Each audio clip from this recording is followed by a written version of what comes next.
C'est des moments simples, mais c'est des moments où on arrive à se ressourcer. On arrive à se faire du bien. Aujourd'hui, je vais vous parler donc de Jacob. On a pu avec Pierre Samuel, pasteur Pierre Samuel a partagé sur Agar, qui était donc avec la femme d'Abraham. Et puis on a Isaac, son fils, et Jacob, le petit-fils d'Abraham.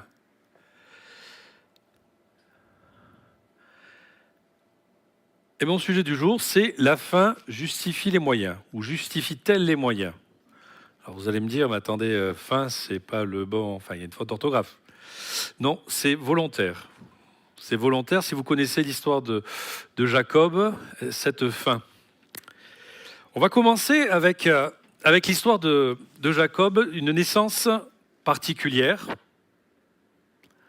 Tu veux mettre une naissance particulière dans une famille attachée à Dieu.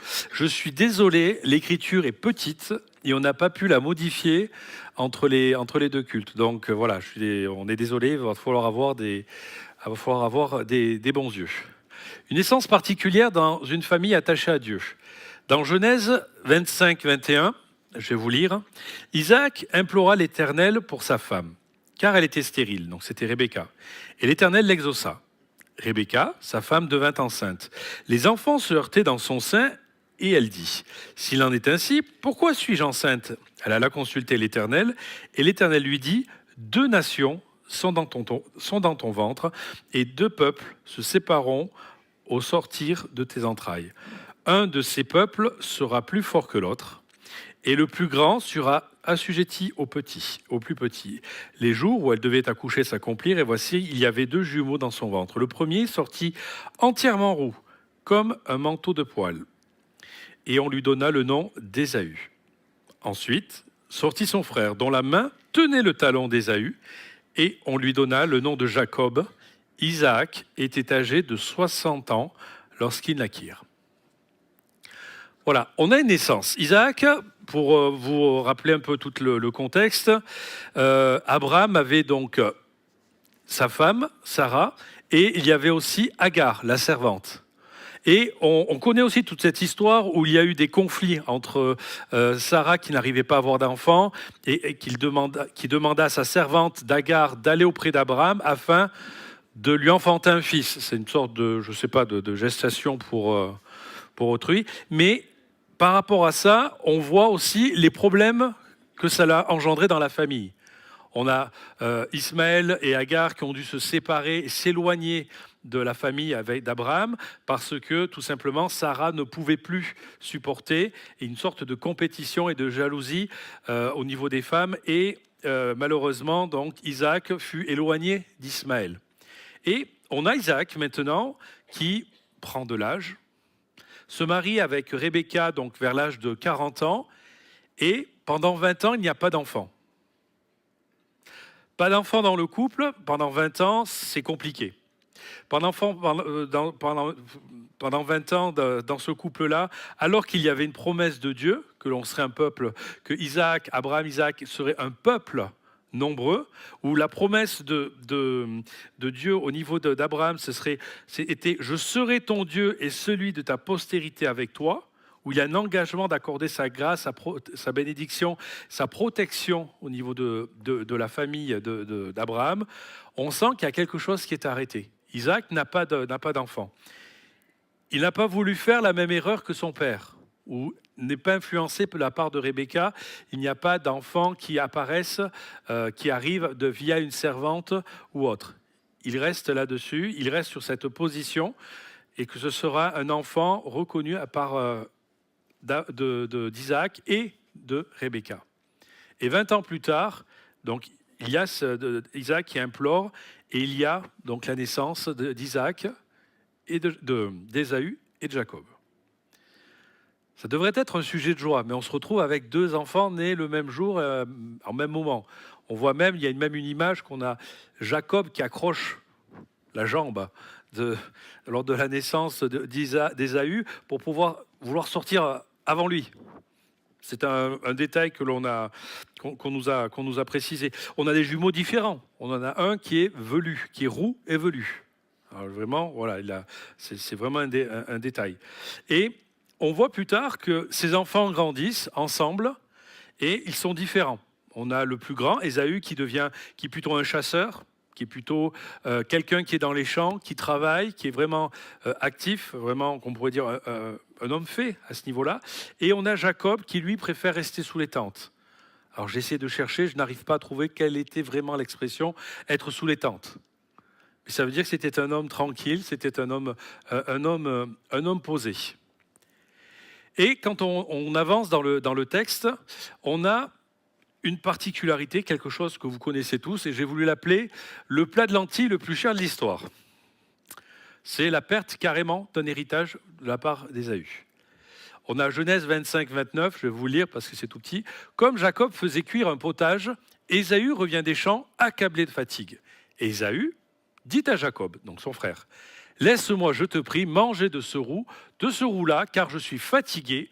C'est pour cela qu'on a donné à Ésaü le nom d'Édom. Jacob dit, vends-moi aujourd'hui ton droit d'aînesse. Ésaü répondit, voici, je m'en vais mourir, à quoi me sert ce droit d'aînesse? Et Jacob dit, jure-le-moi d'abord. Il lui jura, et il vendit son droit d'aînesse à Jacob. Alors Jacob donna à Ésaü du pain et un potage de lentilles. Il mangea et but, puis se leva et s'en alla. Et c'est ainsi qu'Ésaü méprisa le droit d'aînesse, son droit d'aînesse.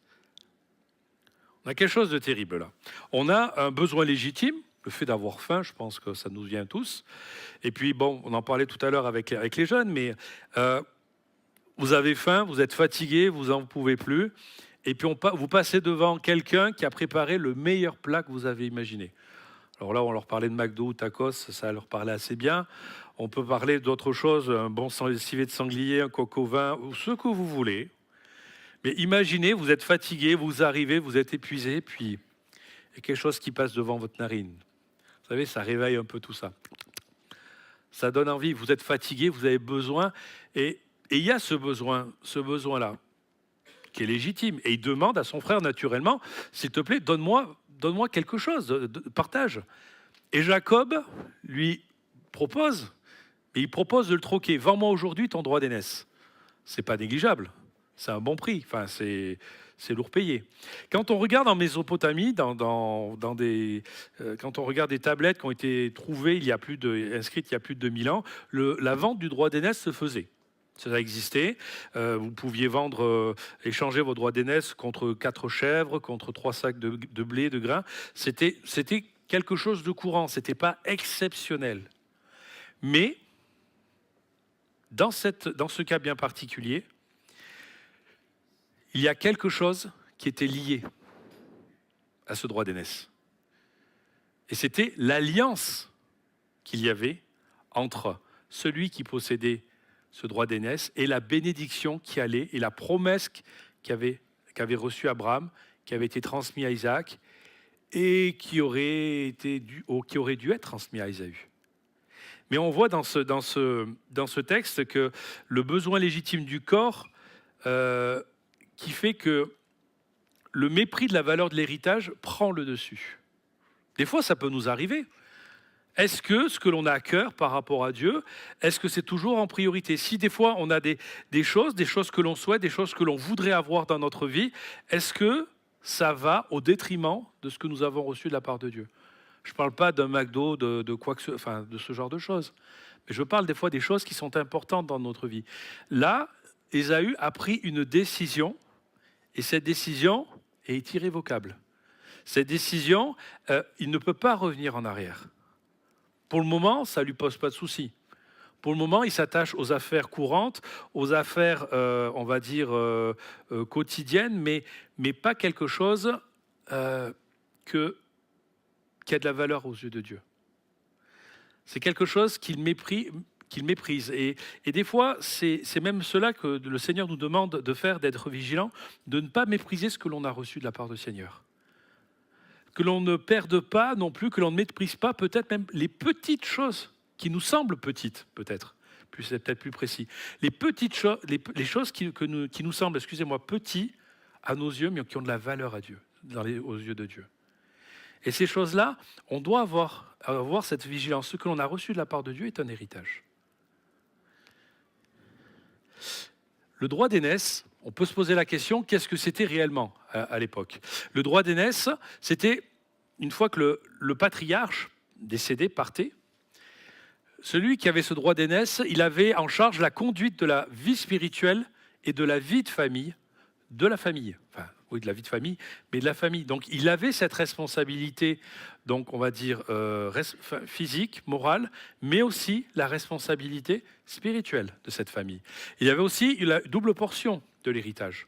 Alors au début, oui, et après ça évolue. Mais la double portion de l'héritage, c'est qu'il recevait 2 fois plus. Et en fait, on assurait la pérennité de la famille avec tous les biens, la majorité des biens qui partaient à l'aîné, pour ensuite que les choses que les choses puissent perdurer. Mais là aussi, il y avait une transmission de la bénédiction et de la promesse divine, alors qui ne fut pas expressément renfermée dans le droit d'aînesse, mais elle s'y rattachait pourtant naturellement. Et c'est là ce qui fait la culpabilité de l'acte d'Ésaü. Entre guillemets, ce qui est écrit dans la parole, c'est ainsi qu'Ésaü méprisa le droit d'aînesse.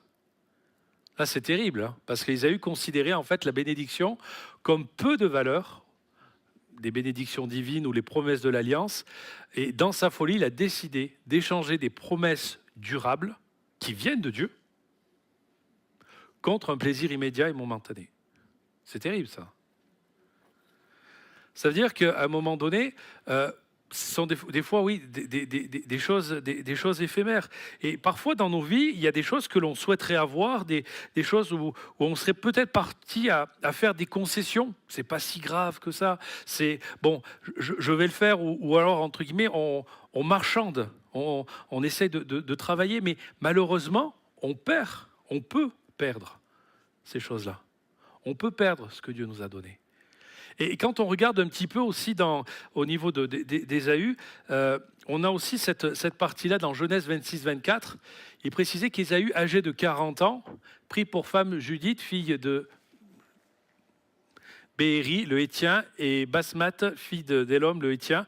Elles furent un sujet d'amertume pour le cœur d'Isaac et de Rebecca. Pourquoi ? Tout simplement parce que ces femmes étaient des femmes du pays où ils se trouvaient. Et les femmes du pays où ils se trouvaient n'avaient pas les mêmes valeurs spirituelles que pour Abraham et Isaac. Et en fait, un sujet d'amertume parce qu'entre guillemets, elles n'adoraient pas le Dieu d'Isaac. Elle n'était pas consacrée, elle n'avait pas cette vocation à rentrer dans ce plan-là.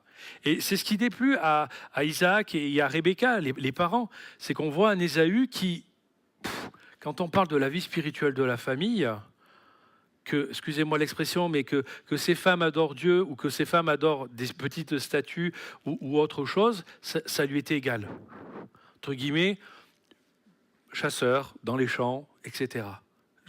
Sa vie personnelle. Et il y avait des concessions dans sa vie qui faisaient qu'à un moment donné, l'alliance de Dieu ne peut pas être maintenue parce qu'il y a un état de cœur qui n'est pas prédisposé. L'alliance avec Dieu, vous savez, on a une alliance avec Dieu. On appelle ça la nouvelle alliance. Mais la nouvelle alliance, c'est au travers de Jésus-Christ, au travers du sang. Il y a cette relation possible puisque le péché a été enlevé vis-à-vis de nous sur la croix. Mais là, cette alliance dont on parle avec Abraham et Isaac, cette alliance-là, Dieu ne peut... Vous savez, quand Dieu dit quelque chose, il ne peut pas le retirer. Il ne peut pas se contredire et il ne peut pas revenir en arrière. Et quand il dépose une alliance avec ces personnes-là, il ne les enlève pas, excepté si cette alliance est dénigrée ou délaissée de la part de la personne. On voit Samson. Samson, c'est un drame. On a quelqu'un qui a reçu une puissance particulière, un ministère particulier pour délivrer Israël des Philistins, et il s'en va à faire n'importe quoi. D'ailleurs, on voit que c'était quelqu'un de vraiment de charnel. Et Samson, c'est une parenthèse, mais il allait se battre avec n'importe qui. Il choisit une femme du pays qui faisait qu'il était en dehors de tout ça, alors qu'il devait être consacré. Il a choisi une fille du pays des Philistins. Et on voit vraiment, c'est des fois des choix où on se permet beaucoup de choses parce qu'on est reçu, on est chrétien, on est fils de Dieu, et puis on y va, et puis Dieu nous pardonnera. Mais à un moment donné, il y a des choses qu'il y a des actions qui ont des conséquences dans nos vies, et parfois ces conséquences sont des fois terribles et irréversibles. Et là, on sent qu'on a un Ésaü qui commence à glisser. Il vend son droit d'aînesse parce que ça vaut pas grand-chose pour lui. En tout cas, ça vaut moins qu'un plat de lentilles.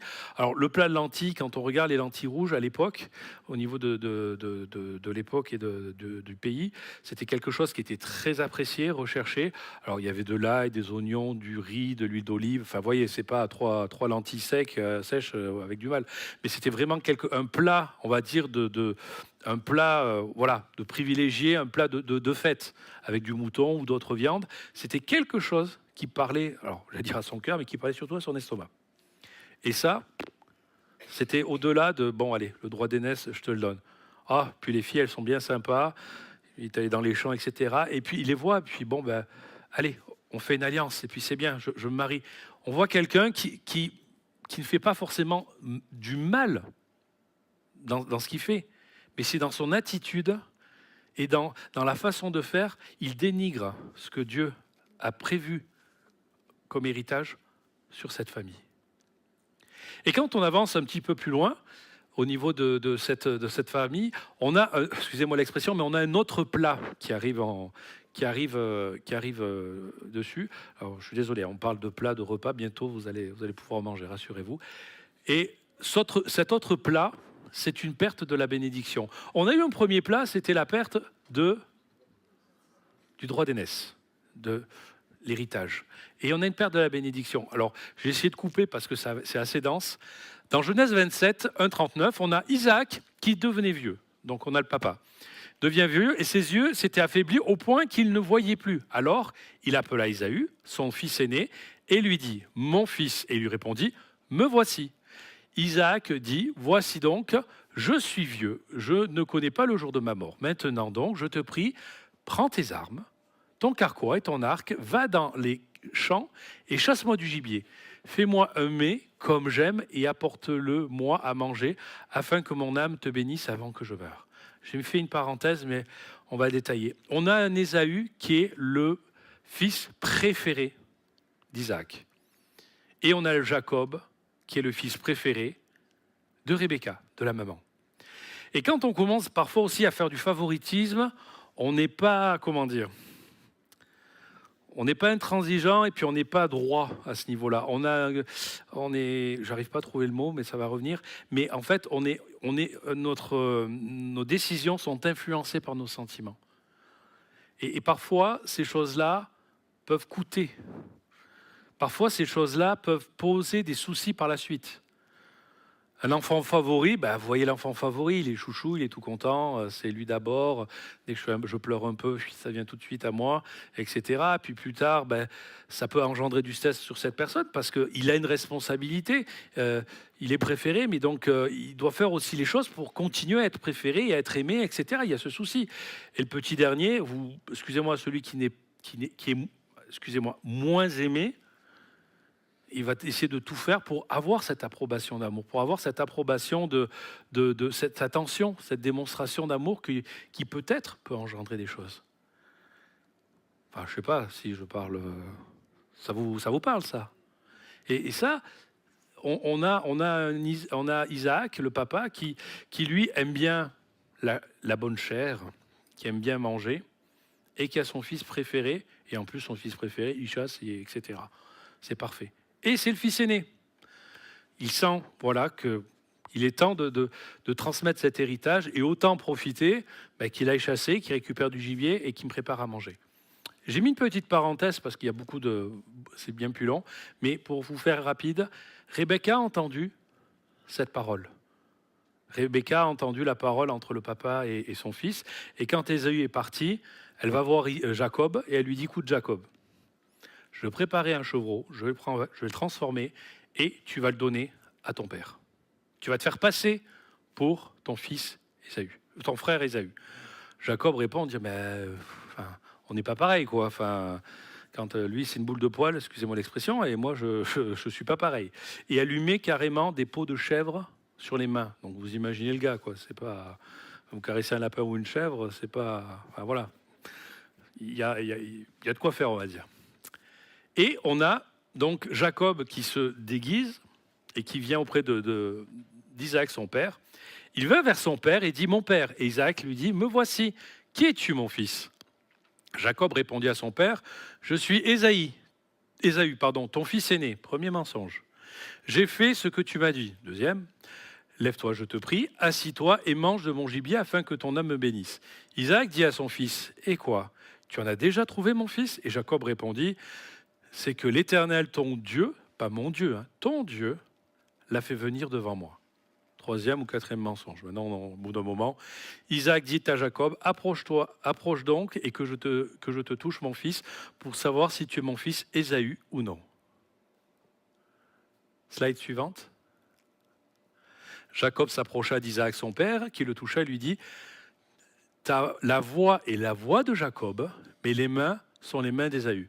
Il ne le reconnut pas parce que ses mains étaient velues comme les mains d'Ésaü, son frère, et il le bénit. Il dit, c'est toi qui es mon fils Ésaü?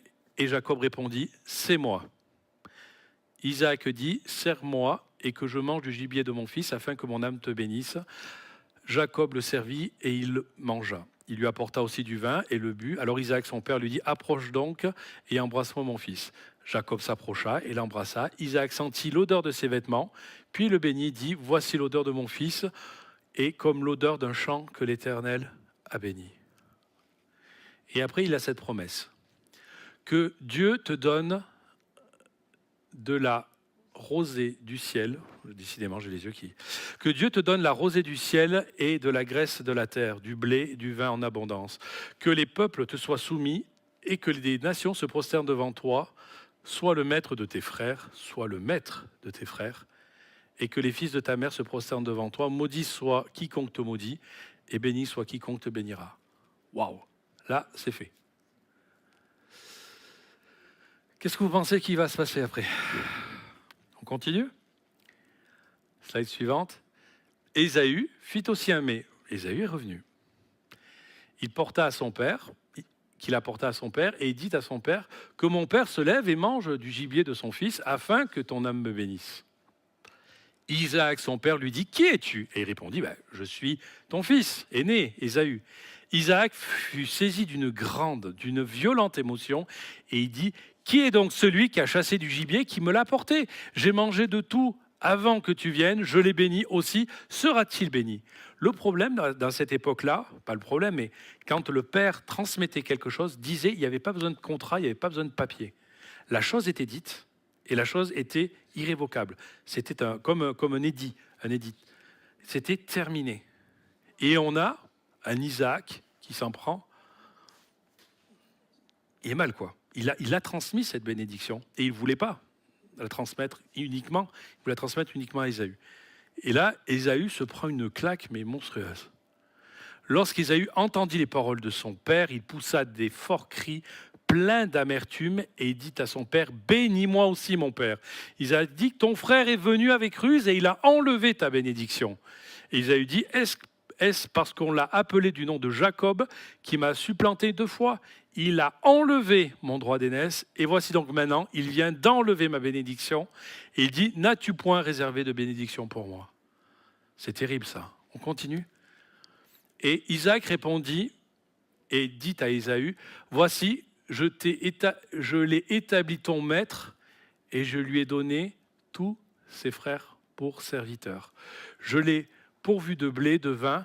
Que puis-je donc faire pour toi, mon fils? Ésaü dit à son père, n'as-tu que cette seule bénédiction, mon père? Bénis-moi aussi, mon père. Et Ésaü éleva la voix et pleura. Isaac, son père, répondit et lui dit, on peut s'attendre à une bonne bénédiction là maintenant. Voici, ta demeure sera privée de graisse de la terre et de la rosée du ciel d'en haut. Waouh, ça c'est de la bénédiction. Tu vivras de ton épée, ça veut dire que tu ne seras jamais en sécurité. Tu devras vivre de son épée, ça veut dire se défendre, mais vivre de son épée, ça veut dire aussi chasser, de pouvoir apporter, parce qu'il y aura quelque chose qui sera stérile. Et tu seras asservi à ton frère, mais en errant librement ça et là, tu briseras son joug au-dessus de ton cou. Qui c'est qui en veut de ce genre de bénédiction? C'est dur, hein? Là, on a Ésaü qui se rend compte clairement que d'avoir donné le droit d'aînesse, ça a fait mal, mais que de perdre la bénédiction, c'est encore plus terrible. Le gars, il a tout perdu. Et en fait, dans cette histoire, on sent qu'il y a vraiment un manque flagrant de sensibilité spirituelle, mais même pour tout le monde. On a un Isaac qui néglige la parole de Dieu.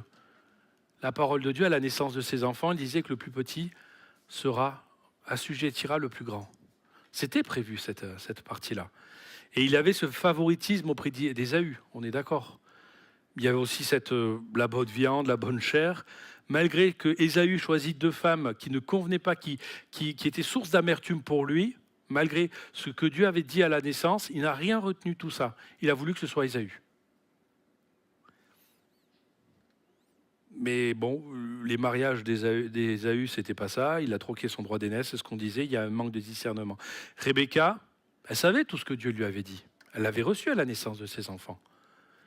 Mais au lieu de compter encore sur la grâce de Dieu, de demander, Seigneur, il y a une situation qui va se dérouler, ça ne correspond pas à ce que tu m'as donné dans le cœur, et ça ne correspond pas à tout cela. Au lieu même d'aller voir Isaac et de lui expliquer, de lui dire, écoute, ils ont donné, l'échange, le droit d'aînesse, maintenant appartient à Isaac, à Jacob. Ce droit d'aînesse appartient à Jacob, et tu ne peux pas. À un moment donné, ça va poser souci. L'un a le droit d'aînesse et l'autre a la bénédiction. Ça ne va pas. Mais il y a eu cette chose-là. La maman a voulu son préféré, malheureusement. Jacob, lui, il n'avait pas assez d'énergie pour résister à sa maman. Pas dire que c'était un faible. Mais on voit que le souci de Jacob, c'est compliqué parce qu'il sait qu'il a légitimement la bénédiction puisqu'il a récupéré ce droit d'aînesse. Mais quand on voit qu'il est auprès d'Isaac, oui, je suis Ésaü, oui, je suis Ésaü, oui, je suis son fils, oh, j'ai récupéré le gibier dans le champ parce que Dieu l'a préparé, bah, tu rigoles, c'était la chèvre que ta maman a préparée parce qu'elle était à côté.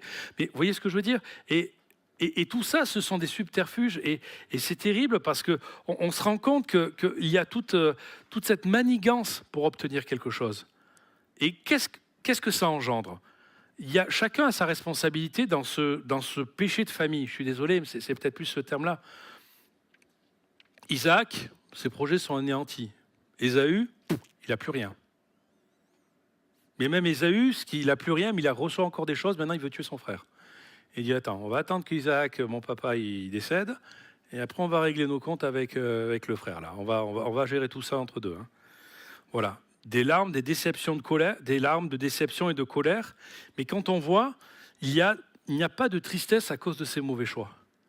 Il y a cette colère de dire j'ai perdu ces choses-là, on me les a volées, c'était quelque chose qui m'appartenait, c'était moi, j'étais l'aîné, j'ai tout perdu, c'est pas normal, mon frère, c'est pas possible. Mais il n'est pas dans cet état de dire c'est les conséquences de mes choix, c'est les conséquences de la négligence de la bénédiction que Dieu avait prévue pour moi, qui a fait que j'ai tout perdu.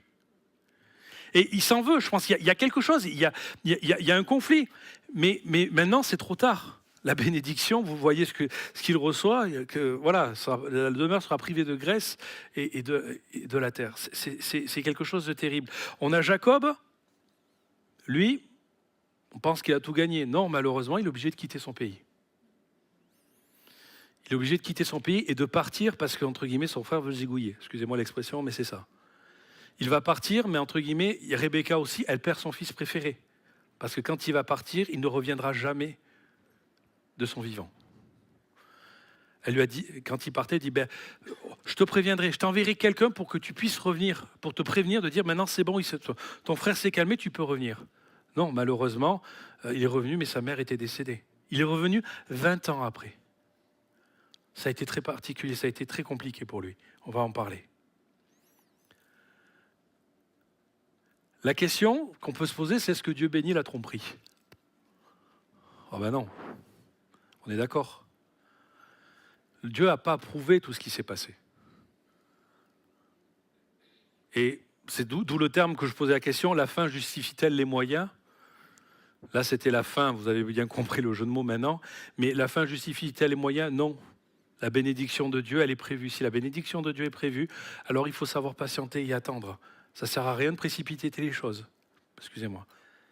Et pour Ésaü, Dieu ne l'intéressait pas. voilà, ce qui était important aux yeux de Dieu, ce que Dieu voulait et ce que Dieu disait, pour lui, c'était totalement indifférent. Ce n'était pas sa priorité. Et Ésaü, comme précisé, vivait selon un principe de plaisir, ou du moins de sa vie, sans forcément Dieu à la première place. Celui qui vit ainsi ne voit que lui-même et mettra tout en œuvre pour obtenir ce qu'il désire. Sur ce chemin, l'homme devient de plus en plus pauvre, le mécontentement, la jalousie, l'ingratitude déterminent sa vie. Ça, c'est un chrétien, excusez-moi, mais charnel. C'est un chrétien qui entend les choses, mais entre guillemets, oui, c'est bien, amen, alléluia. Mais alors, au quotidien, Dieu, c'est pour dimanche.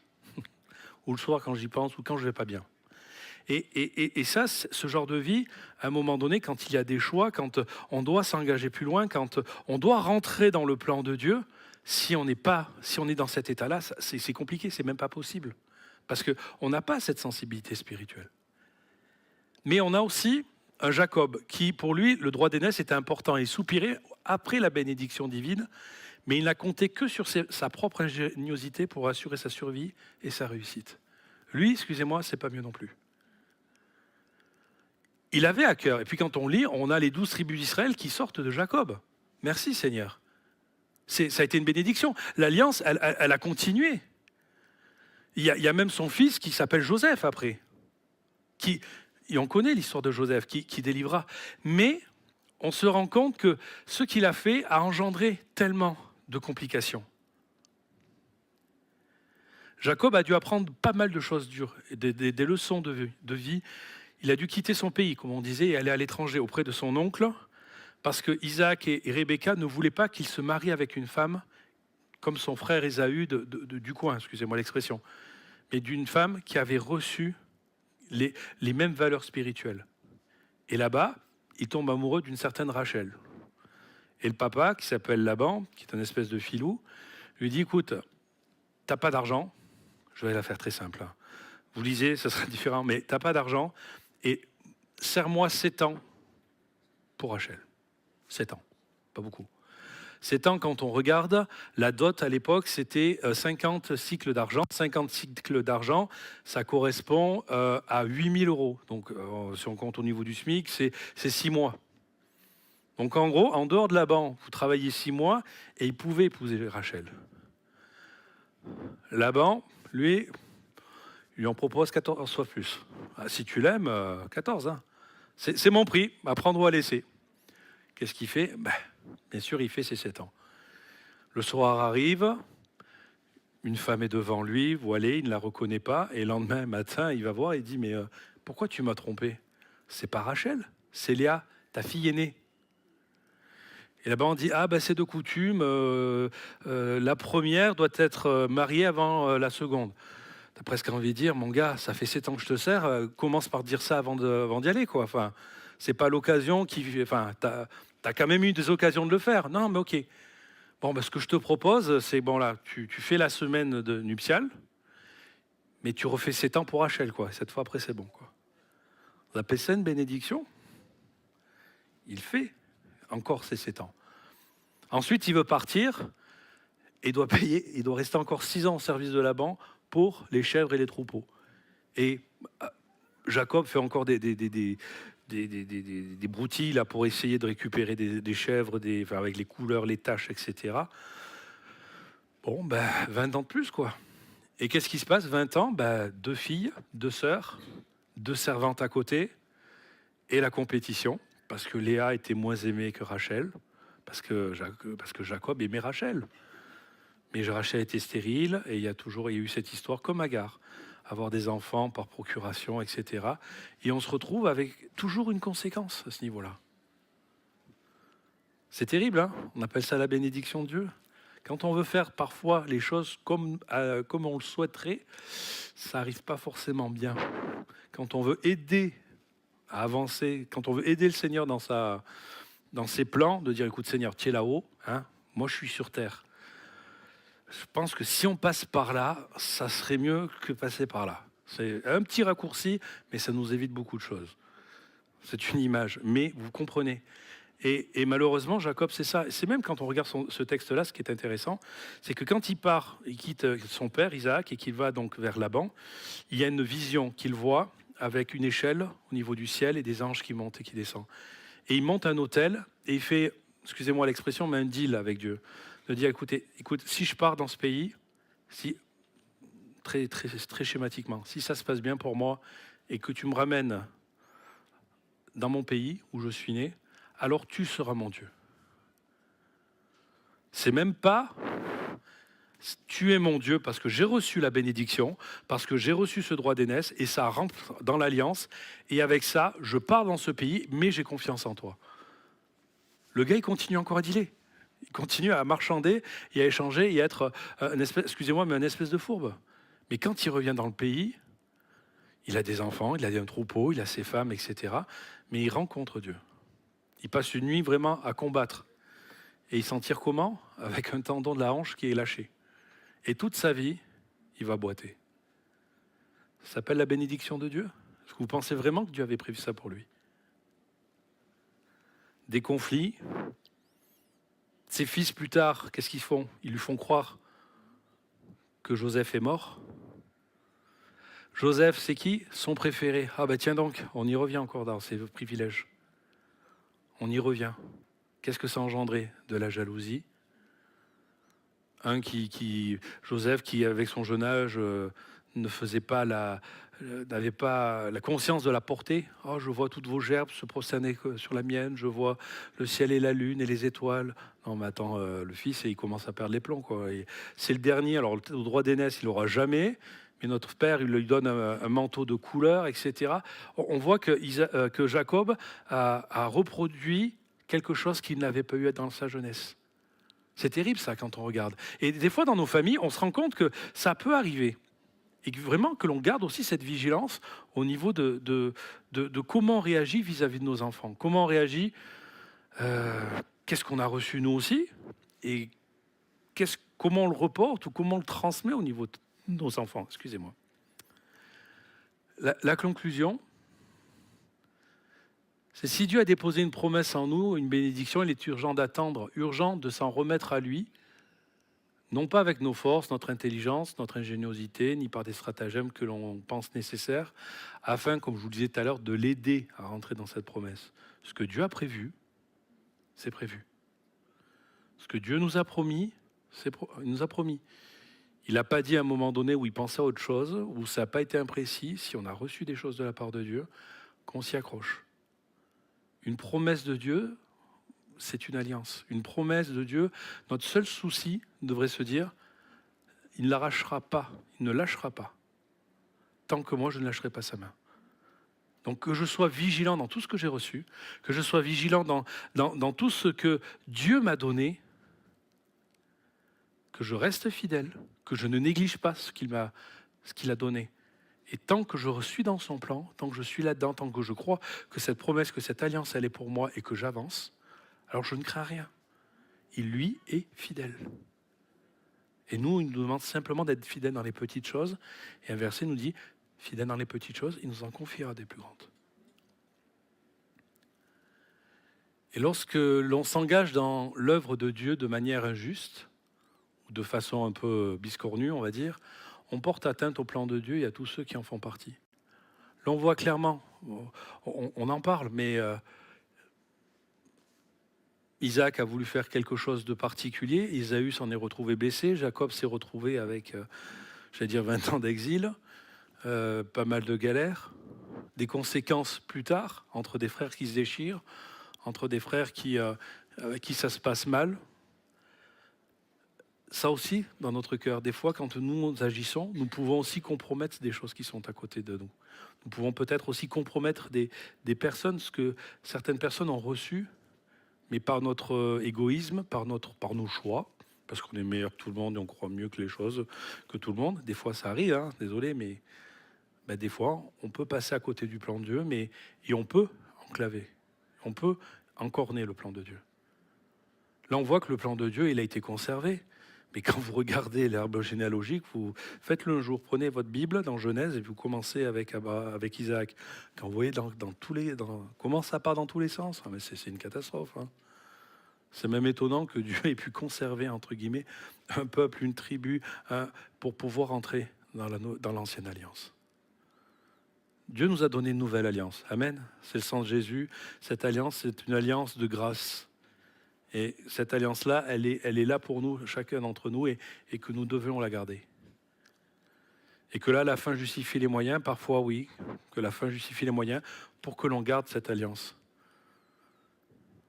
Des fois, c'est pas évident de dire non à certaines situations. Des fois, de dire j'y ai droit, mais entre guillemets non, ça m'intéresse pas. Des fois, la chair, elle te tire le manteau, dire hé, ça m'intéresse là, viens, on s'arrête, on regarde. Non, ça m'intéresse pas. Parce que si je commence là-dedans, je commence à faire une concession, et si je commence à faire des concessions, à un moment donné, ça devient normal. Et quand ça devient normal, sensiblement, spirituellement, ça perd sa saveur. On devient anesthésié. Que certaines choses mal, c'est pas si grave, on les a vues, mais à un moment donné, on perd cette conscience ou cette finesse de sensibilité, de discernement du bien et du mal. Et là, oui, on peut passer à côté du plan de Dieu. Nos comportements, nos enfants nous regardent. Hein. Moi, j'ai 4 enfants, dès que je fais quelque chose, ils me loupent pas. Hein, ah, t'as fait ça. Pourtant, hein, tu nous as dit que... Vas-y. Ils sont adorables. Mais ils ont raison. Ils ont raison, ça nous permet de nous recadrer des fois. C'est pénible, mais ils ont raison. Mais qu'est-ce qu'on inculque, qu'est-ce qu'on est comme exemple par rapport à nos enfants? Voilà. Que notre bénédiction nous appartienne, que ce que nous avons reçu nous appartienne et qu'on le garde jalousement. Voilà. Seigneur, nous voulons te remercier pour ta parole, nous voulons te remercier pour ces enseignements. Seigneur Jésus, nous ne sommes que des hommes, nous avons nos faiblesses, Seigneur Jésus, et on le voit dans tant d'histoires de la Bible, Seigneur Jésus. Mais merci parce que tu n'as pas besoin de nous, Jésus, pour accomplir ton plan. Merci Dieu parce que tu bénis, Seigneur Jésus, malgré nos imperfections. Tu diriges et tu te sers de gens un peu cabossés comme nous, c'est-à-dire des gens imparfaits, Seigneur Jésus, mais tu le fais avec amour. Et nous voulons te remercier, Seigneur, pour ta fidélité. Nous voulons te remercier, Seigneur, pour ce que tu nous as promis, que tu ne nous abandonnerais pas, que tu ne nous lâcherais pas quand on a besoin, que si on crie à toi, Seigneur, tu nous entends et tu agis. Nous voulons, Seigneur Jésus, vraiment saisir ces choses-là, Seigneur, que dans notre vie, ça soit vraiment des jalons, Seigneur, pour nous diriger, pour nous conduire, Seigneur. Merci pour ta parole, Seigneur Jésus. Merci pour nos frères et sœurs qui nous encouragent, qui nous reprennent aussi avec amour. Nous voulons vraiment compter sur toi, Jésus, chaque jour. Que ton nom soit béni. Amen.